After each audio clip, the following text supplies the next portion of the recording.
Okay, welcome everyone to our Hope Begins Here tour. And at this time, I want to turn it over to our greeter this morning, and it's Carolyn Murphy Thompson. Good morning, Carolyn. Good morning. I'm Carolyn Murphy Thompson. Thanks for joining us today. I'm a board member with the VOA, and I'm really excited to be here today and just kind of share a little bit about Corbitt Lodge. My experience with the VOA has just been wonderful. When I moved back after law school, I started volunteering with the Lighthouse, and that's where I met Trisha, and I've known Chuck and Lisa for a long time. And just the work that the VOA does in the lives of the citizens that they serve in our community, and just their faithful commitment to the ministry of God and just making a positive impact. So I can't wait for y'all to hear Shauna's story, and I will turn it over to Chuck. Thank you, Carolyn. And again, thank you for your service on the board of directors and for serving as our greeter today, welcoming everybody, which I also want to do, but also it's a long history with Carolyn's family and their involvement with our organization. And as always, I thank you on behalf of those who find their way to us who benefit from what we do. So bless you for that.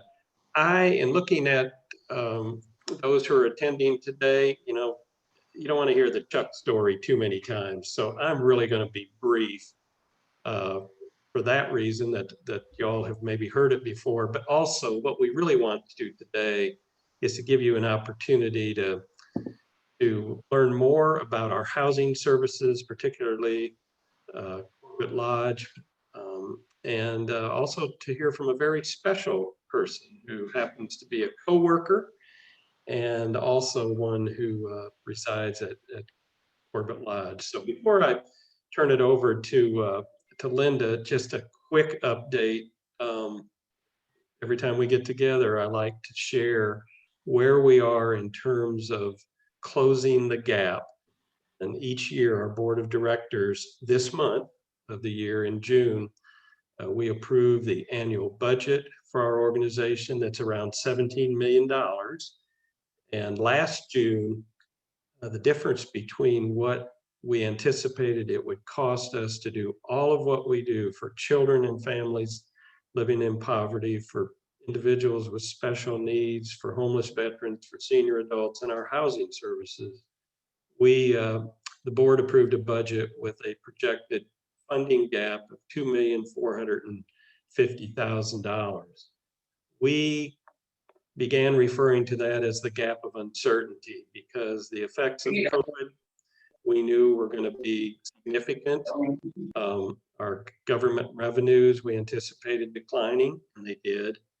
We anticipated expenses increasing, and they did. So the gap of uncertainty we knew was going to be more than $2,450,000. But the good news is, as of today, or as of Friday, this community has come together and we've received just a little bit over the $2,450,000. So that's something to celebrate, although the gap of uncertainty brings us back to reality. There's more to do, and we have to do it each and every year. As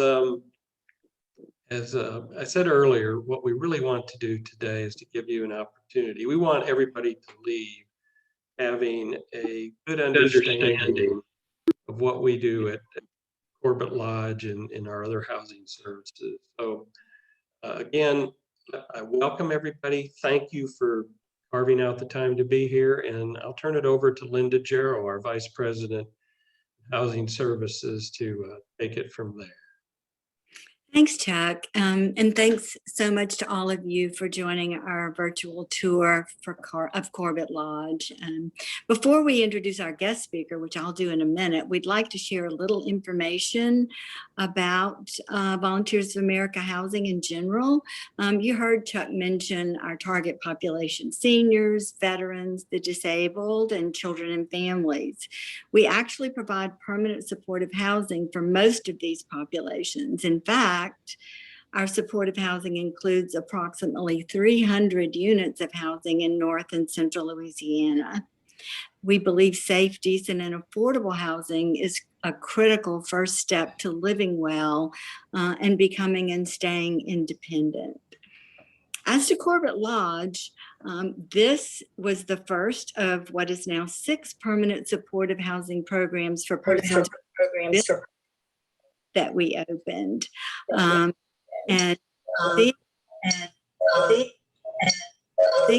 Virtually, you would never know that it is 30 years old. We've done a lot over the last number of years to assure it is available for another 30 years, including all updates in our unit interiors. It offers a beautiful, safe, and affordable place to live, to get socialization, which includes bingo nights and shared dinners, plus a caring staff that is always willing to address concerns. There are 12 apartments, 11 one-bedroom units for low-income persons between 18 and 62 years of age, and 1 unit for staff who lives on site. Residents pay up to 30% of their adjusted income to live here, and we do provide supportive services, but those who move in must be able to live independently. It's really now my pleasure to introduce our guest speaker, LaShawna McKinney. For those who know her, she really needs no introduction. She keeps Corbitt Lodge happy and hopping, and we are so thrilled to have her as part of our VOA family. Shawna? Good morning, family and friends. I am so grateful to be here. I must first say thank you to the Lord for being so faithful and true to me, and He will be the same to you. This is a privilege and an honor. So how did I end up at Corbitt Lodge? I started working here almost 2 years at Volunteers of America. I am the Minister of First Impressions, says Chuck Meehan. Thank you, Chuck. Thank you, Chuck, first of all, as well, for allowing me to be trusted to stay on your property at Corbitt Lodge. I thank you, Miss Linda Gerald, for being an angel who was led of God to trust me as well. At the time, the manager there was Miss Pam LaFleur. So I thank you, Miss Pam. And also for Lori Fields, who's there now, who always has a kind word to say to me every time she sees me, and a smile on her face. So for that, I am so grateful. And the residents there, when I first moved there 2 years ago in September, I made it a point to show myself friendly to each one of my neighbors. And I knocked on their doors if they were not outside. And I said, I'm your neighbor and I'm here for you. So I am the on-site security, and it is a pleasure to have God's peace abiding on that property every day and every night. His grace and His mercy endures forever. And I thank you all for this time. I also am celebrating today 3 months of being post-operation from triple negative breast cancer. And I want to say thank you to each one of you for praying for me, for your kind words, for your monetary donations, everything that you did. I do not take it lightly. And I'm grateful, and may God bless each and every one of you. And back over to you, Miss Linda. Thank you, Shawna. That was a great testimony. Now, let's showcase Corbitt Lodge. As you can see, these are the buildings that make up the 12 units. The next slide shows the front entry for the office and the mail slots with our COVID messaging still in force. Next, you see Ira, our resident who takes care of the daily cleaning of our common space, always with that big smile on his face. He's been with us for over 10 years, and we hope he's there for many years to come. Lori Fields, who you see here, is the property manager.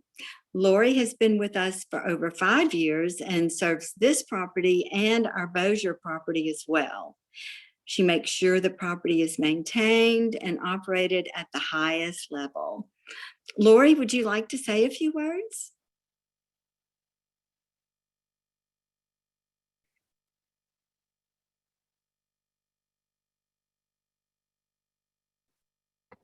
Lori? Yeah, I know she's on here. Let's see. Let me unmute her. She may be muted. There you go, Lori.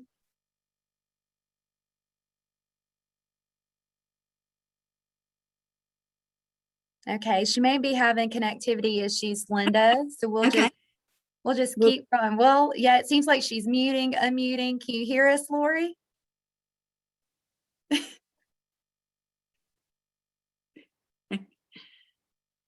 No. Okay, Linda, we'll just keep going. Okay.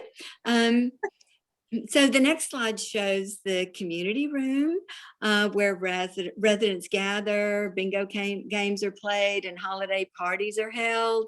One of these slides actually shows Tori Burns Walker passing out food at the Christmas party. The Burns family supports this party every year, which includes more great food than is imaginable, gifts for all the residents, and games that entertain everyone. We are so grateful to them for their support. The next slide shows the outdoor patio where barbecues are held, and Shauna leads the fun. Now we would like to introduce our additional staff that keep things going here. Candace Jackson is our new regional housing director. She oversees housing operations at all of our properties, and this includes keeping our funds coming in, assuring we are compliant with all our federal and state regulations, and making sure we are maintaining these units so they continue to be available to our residents beyond their useful life. Jerry Hudson that you see is our maintenance staff at Corbitt Lodge. He addresses all maintenance requests and keeps our properties operating. So with that, I'd like to turn it back to Tricia. Thanks, Linda. It truly is a great team at Corbitt Lodge, just supporting the residents who live there. And one of the residents who lives there right beside Shauna is Tommy. And as Linda mentioned, many of our residents receive supportive services, and they're able to receive services and other programs. And Tommy, he lives at Corbitt Lodge, and he also is a part of our supportive independent living program. And so I'd love, and that's LaShonda, who's sitting behind him there. And they recently shared their story during our breakfast in April. And so I'd love for us to take a couple of minutes and hear them share their story again. So I'm going to turn it on right now.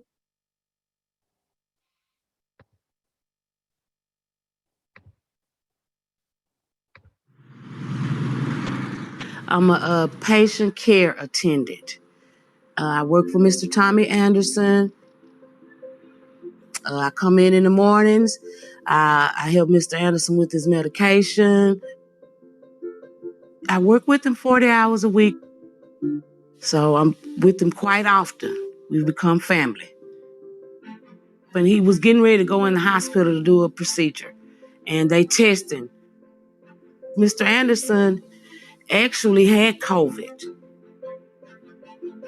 So Volunteers of America really went into active duty on what we need to do.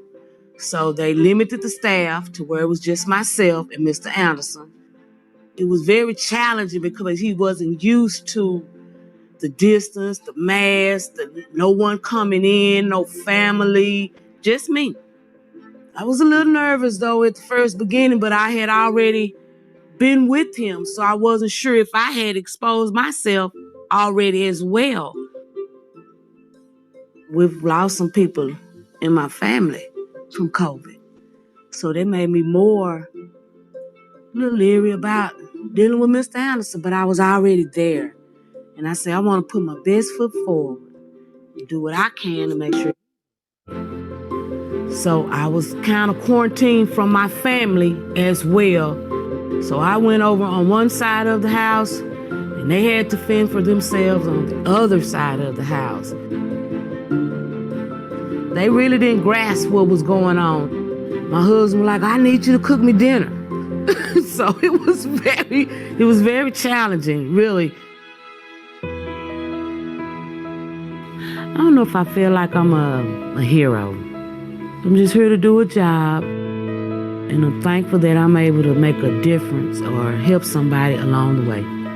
That's what I feel like, not a hero. She's my hero.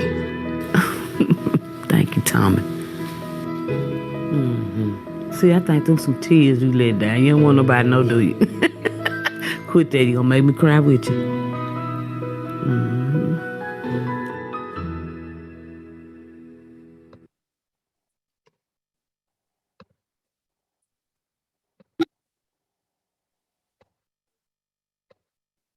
So as y'all can see, Corbitt Lodge is a very special place to many people. And at this time, I want to ask, are there any questions? I'm sure Linda, Shauna, anyone would be happy to answer any questions that you have about the property or about the services that the residents receive.